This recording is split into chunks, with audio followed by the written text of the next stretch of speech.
বড় ফিশার যে মাছকে মাছ আনা পাতিজা বরকত আলী বাবা বরকত এদিকে আসো তো তোমাকে একটা কথা বলি বলো তো আমরা কি কি মাছ আনবো কার্পু এবং মিরকা হ্যাঁ তবে সবচেয়ে বড় বিষয় হলো আকাশের অবস্থা খুবই ভালো মেঘ মেঘ ভাব আর আবহাওয়াটা খুব সুন্দর ভিডিও করার মতো আবহাওয়া তো রনি বাবু এদিকে আসো তো আজকে বিকালে আমাদের একটা ম্যাচ আছে বাজিচুরের লোকে তো তোমার ভূমিকা কেমন তুমি কেমন খেলবা ম্যাচটা তো বালা খেলা লাগবো আমরা এখন ইয়া ভাবি দিব বেচারা অনেক ফানি আমার বাজে অনেক অনেক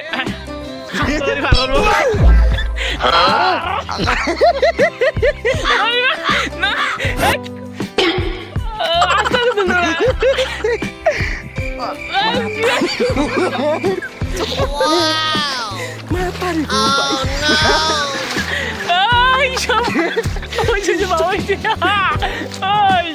কাটা মার গেছি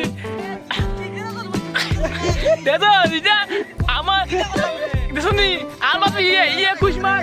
পরেও তার শেষ বন্ধ ওরা আমার আব্বা রাখবো বেশি কষ্ট হয়েছে আবার যে কষ্ট হচ্ছে খাল ভালো করছে ফিশারি কামতে আমরা ইয়ার খুব পাশাপাশি আছি আমরা কিতা মাছ আনি না আনি সব কিছু তুলে ধরবো হালকার মাধ্যমে ওকে লেটস গো ছোট ছোট আইল যাওয়াও যায় না এদিকে চাও আর 2 টাকা নেন দুয়া মনের টেক্কা দেন এই দানের বিনিময়ে দেশ পানি দিয়া দুয়া মুচ্চা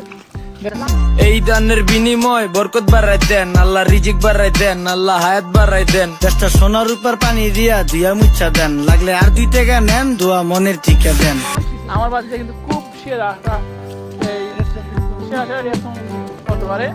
তো আরেকটা রিয়াকশন হতে দিব আমার বাড়িতে তুই বাড়ি যা তুই এটা দাঁড়াও তো বলো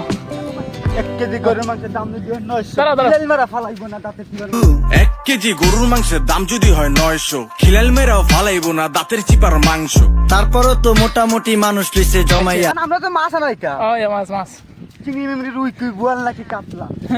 চিংড়ি মিংড়ি রুই তুই বল নাকি কাতলা শিং মাছ নিয়া ভাবিরে জোড়ান্তে কোন পাতলা ইলিশ আসতে দিয়া দেই কালকে আবার বৈশাখ ভাবসাব দেখে আমগো মনে হয় কি লাট সাপ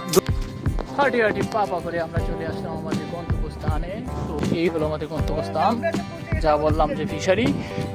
আজকে মাছ নেওয়া লেগে আসছি দেখা যাক কি মাছ পাওয়া যায় চলে আসলাম আমরা ফিশারিতে বাদ দিয়ে একটু জুড়ে নেবো अच्छा রেডি ओ মাথা দেও কি করে কি করে